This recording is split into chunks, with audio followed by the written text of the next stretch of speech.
السلام علیکم ورحمۃ اللہ وبرکاتہ نحمده ونصلی علی رسولہ الکریم اما بعد فاعوذ باللہ من الشیطان الرجیم بسم اللہ الرحمن الرحیم رب اشرح لی صدری ویسر لی امری واحلل عقدۃ من لسانی یفقہوا قولی ربنا زدنا علما۔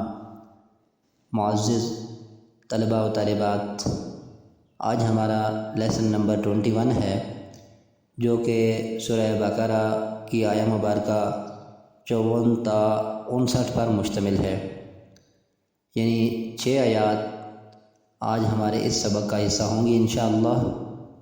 ہم لفظی اور لغوی وضاحت کے ساتھ شروع کرتے ہیں اپنے اس سبق کو۔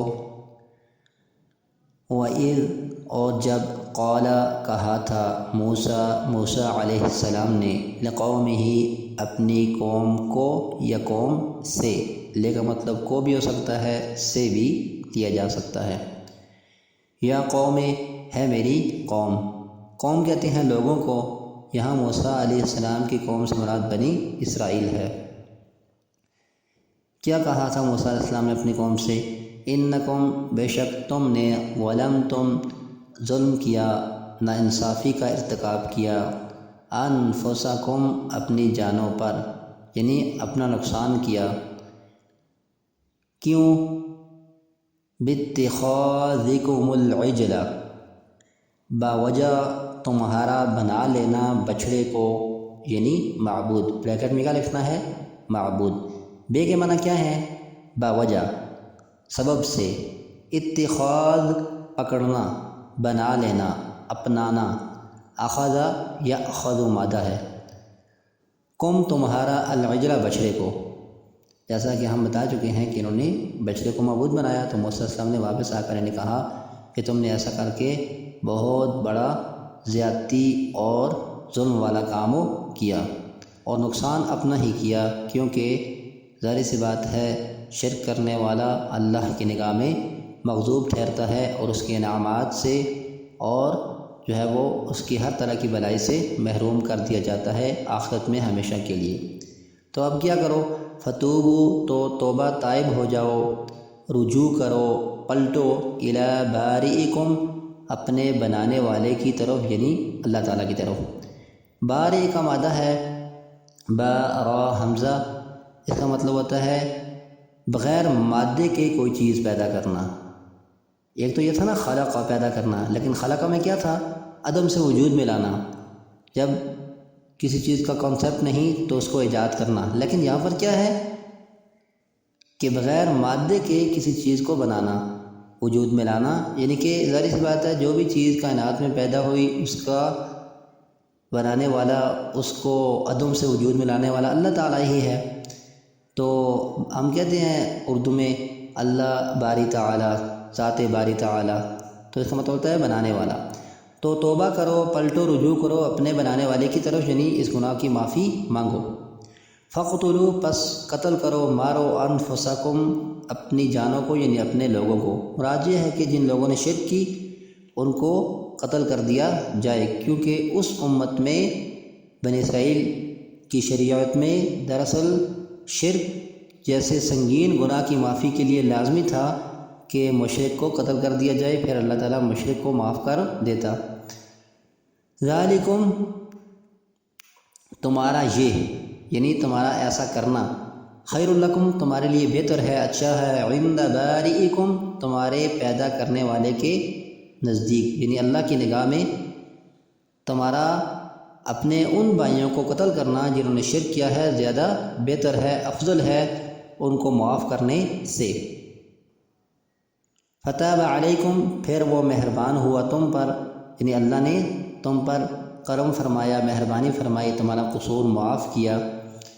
انہو، ہوا، بے شک وہی، ہو کے بعد ہوا دو ضمائر لائی گئی ہیں، لہذا ترجمہ تخصیص کے ساتھ کیا گیا ہے؟ بے شک وہی التواب، انتہائی زیادہ توبہ قبول کرنے والا، پلٹنے والا، الرحیم، رحم فرمانے والا ہے۔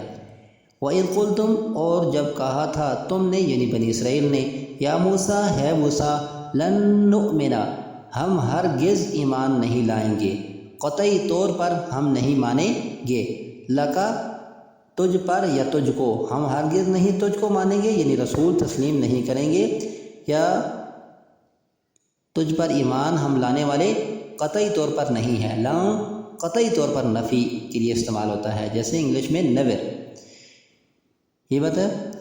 لن نؤمن لک، ہم ہرگز نہیں ایمان لائیں گے تجھ پر، حتی جب تک نہ، یا پھر یہاں تک کہ نرا ہم دیکھ لیں۔ ارا کا مطلب ہوتا ہے دیکھنا، اور نون جو آیا ہے شروع میں اس کا مطلب کیا ہے؟ ہم۔ نرا ہم دیکھ لیں، ارا میں دیکھ لوں، الف آئے تو میں دیکھ لوں، نرا ہم دیکھ لیں، یعنی جمع کے لیے۔ یرا وہ دیکھتا ہے، اور ترا تو دیکھتا ہے، یہ چار الف تا یا اور نون اتین، یہ ایک لفظ یاد کر لیں، الف تا یا نون۔ یہاں تک کہ ہم دیکھ لیں اللہ تعالیٰ کو جہرتاً سامنے، اوپنلی، ظاہر، سرًا و علانیہ، جہرتاً سری جہری یہ استعمال ہوتا ہے اردو میں بھی، تو اعلانیہ طور پر کسی چیز کے لیے استعمال ہوتا ہے جہرتاً۔ اس وقت تک ہم تجھے نہیں مانیں گے جب تک کہ ہم اللہ تعالیٰ کو اپنی آنکھوں کے سامنے نہ دیکھ لیں، اللہ کا دیدار نہ کر لیں، یہ تم نے کہا تھا بنی اسرائیل کو، اللہ تعالیٰ کہہ رہے ہیں۔ فَأَخَذَتْكُمْ تو پکڑ لیا تم کو، آ لیا تم کو، کس نے؟ الصاعقۃ ایک چیخ نے۔ صاعقہ دراصل کہتے ہیں گرج اور کڑک کے مجموعے کو، یعنی کہ جس میں گرج بھی ہو اور کڑک بھی ہو، اور زوردار تیز چیخ کے لیے بھی صاعقہ کا لفظ استعمال ہوتا ہے۔ تو تم کو ایک چیخ نے آ لیا، گرجدار کڑاخے دار آواز نے تم کو آ لیا۔ اس کے بعد کیا ہے؟ وَأَنْتُمْ حالانکہ تم تنظرون دیکھ رہے تھے، یعنی تمہاری آنکھوں کے سامنے یہ سب کچھ ہوا، تم نے از خود چشمدید اپنی ہلاکت کا منظر دیکھا۔ ثم پھر بعثناکم ہم نے زندہ کیا تم کو، اٹھایا تم کو۔ بعثہ کا معنی کیا ہے؟ اٹھانا، جلانا، دوبارہ پیدا کرنا، جیسے ہم کہتے ہیں یوم البعث، دوبارہ اٹھنے کا دن۔ پھر ہم نے زندہ کیا تم کو من بعد موتکم تمہارے مر جانے کے بعد، یعنی موت کے بعد تمہیں دوبارہ سے زندگی عطا کی۔ اس کی وضاحت کی جائے گی، کیوں تمہیں ہم نے دوبارہ زندگی دی؟ لعلکم تشکرون تاکہ تم شکر بجا لاؤ، اللہ تعالیٰ کے قدردان شکر گزار بنو کہ اس نے تمہیں بہت بڑی نعمت سے نوازا کہ زندگی کے بعد جو ہے وہ موت دی اور پھر تمہیں زندہ کر دیا۔ حالانکہ دنیا میں یہ پاسبل اوورال نہیں ہے، چند جو ہے وہ ریئر کیسز کے علاوہ ایسا ہوتا نہیں ہے۔ پھر آگے دیکھیے، اللہ تعالیٰ ان کو مزید اپنے احسانات کی یاد دلا رہے ہیں۔ وَظَلَّلْنَا اور ہم نے سایہ کیا علیکم تم پر، الغمام بادلوں کا۔ غمام کہتے ہیں گہرے سیاہ بادل کو، جو اس طرح چھا جائیں کہ دھوپ زمین کی طرف نہ آ سکے، تاریکی کی کیفیت پیدا ہو جائے، یعنی کہ عام سفید بدلی یا بادل وغیرہ کے لیے غمام نہیں استعمال ہوتا۔ تو ظلل سایہ، اور جب ہم نے سایہ کیا تھا تم پر بادلوں کا، یہ صحرائے سینہ کی بات ہے، جہاں ان کے کھانے کے لیے کچھ نہیں تھا، رہائش کا بندوبست اللہ نے سائے کی صورت میں کیا تاکہ دھوپ کی تپش سے وہ محفوظ رہیں، اور کھانے کے لیے مان و سلوا عطا کیا، پینے کے لیے پتھر سے 12 چشمے نازل فرمائے۔ یہ اس وقت کی بات ہے جب وہ فرعون کی غلامی سے نجات پا کے دریائے نیل کے اس پار صحرائے سینہ میں جا ٹھہرے اللہ کے حکم سے۔ وَأَنزَلْنَا اور ہم نے نازل کیا علیکم تم پر المن من والسلوى اور سلوہ۔ من میٹھی کھانے کی کوئی چیز تھی یا لیکوڈ صورت میں، اور سلوہ نمکین کھانے کی کوئی چیز۔ اس کے متعلق مشہور ہے کہ یہ بٹیر یا اس طرح چڑیا وغیرہ کا کوئی خاص پرندے کا گوشت تھا، یعنی یہ دونوں آسمانی غذائیں تھیں جو بغیر محنت کے اللہ تعالیٰ ان کو عطا فرماتے تھے، کیونکہ صحرا میں عموماً کوئی کچھ چیز ہے وہ اگتی نہیں، تو اس لیے اللہ تعالیٰ نے ان کا یہ بندوبست فرمایا، غذائی ضروریات پوری کی۔ آپ یوں سمجھ لیں کہ من، شہد، اس طرح کی کوئی میٹھی لیکوڈ چیز، اور سلوہ جو ہے وہ تر و تازہ گوشت جو اللہ تعالیٰ ان کو مہیا کرتے تھے۔ کلو کھاؤ من طیبات پاکیزہ چیزوں میں سے، یعنی کہ من و سلوہ، ما رزقناکم جو ہم نے تمہیں دیں، کیا دیں؟ یہی من و سلوہ۔ کھانے سے اللہ منع یا روکتا نہیں ہے، کیونکہ اللہ کی نعمتیں ہیں ہی استعمال کے لیے، لیکن کھانے کے بعد تم پر جو ذمہ داریاں عائد ہوتی ہیں ان کو نبھاؤ۔ وما اور نہیں، ظلمونا انہوں نے نقصان کیا ہمارا، ظلموا انہوں نے کچھ بگاڑا، نقصان کیا نہ ہمارا، یعنی اللہ کی نافرمانی کر کے انہوں نے ہمارا کوئی نقصان نہیں کیا، ولیکن اور لیکن، مگر، جیسے اردو میں ہم کہتے ہیں لیکن، کانو تھے وہ، انفسہم اپنے آپ کا، اپنی جانوں پر، یظلمون ظلم کرتے یا نقصان کرتے، لیکن تھے وہ اپنا ہی نقصان کرتے یا اپنی جانوں پر ظلم کیا کرتے، یعنی انہوں نے نافرمانی کر کے اپنا ہی کچھ بگاڑا۔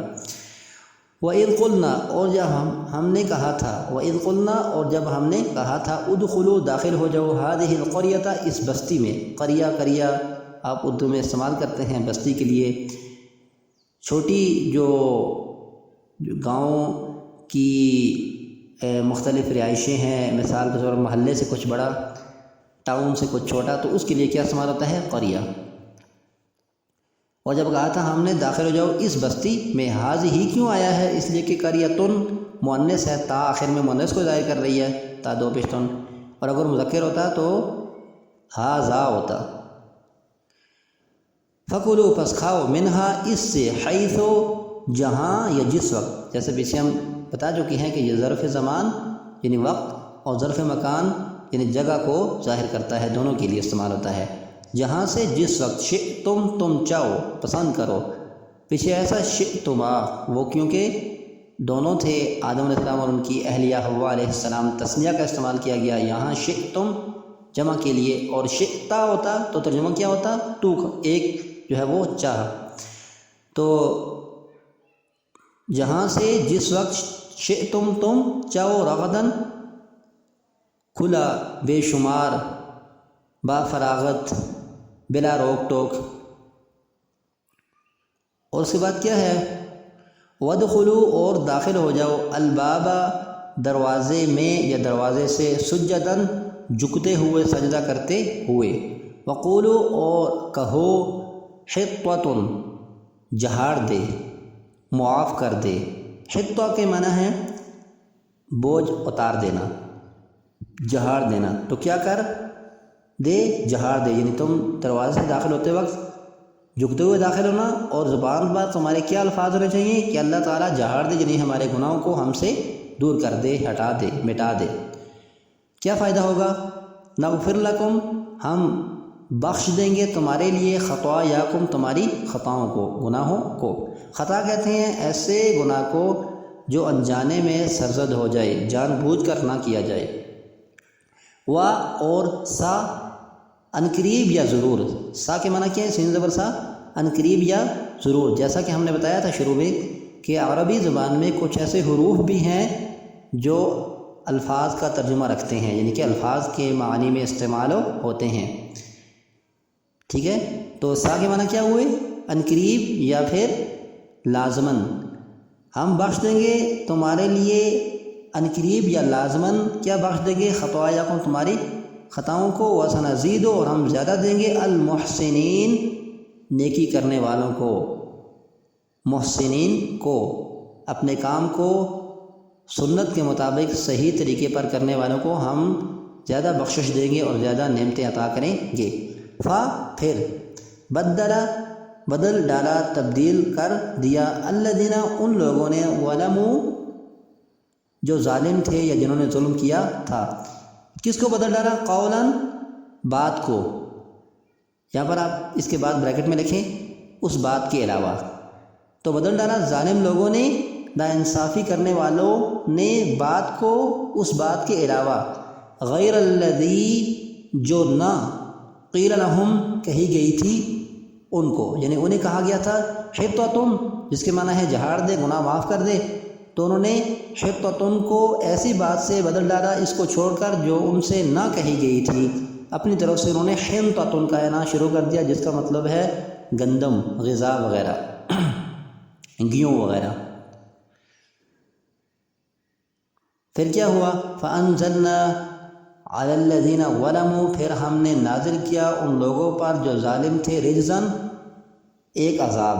اور رجز ایسے عذاب کو کہا جاتا ہے جس میں کراہت، ناپسندیدگی اور گن وغیرہ پایا جائے، جس سے جو ہے وہ نفرت کی جائے. یعنی کہ مثال کے طور پر ایک بندے کو تلوار سے قتل کر دیا گیا، یا سیلاب میں بہہ گیا، یا زلزلے میں مارا گیا، تو یہ بھی ایک جو ہے وہ عذاب کی صورت ہے. لیکن ایک کیا ہے کہ اس کو ایسی بیماری لاحق ہو گئی کہ اس کے قریب بدبو کی وجہ سے نہیں جایا جاتا، اور جو ہے وہ اس کے جسم سے پیپ بہنے لگی ہے، تو کہا جاتا ہے کہ یہ طاعون کی بیماری تھی جس کی وجہ سے اللہ تعالیٰ نے ان کے ہزاروں لوگوں کو لقمہ اجل بنا دیا، ان کی شرک کرنے کی وجہ سے اور نافرمانی کی وجہ سے.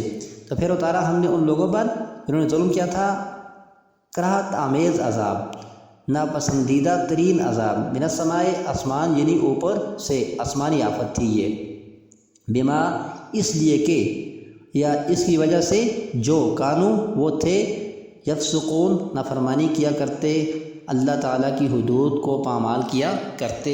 یہ سبب بنا دراصل ان کی ہلاکت کا. اب انشاءاللہ تشریح اور تفسیر بعد میں کرتے ہیں.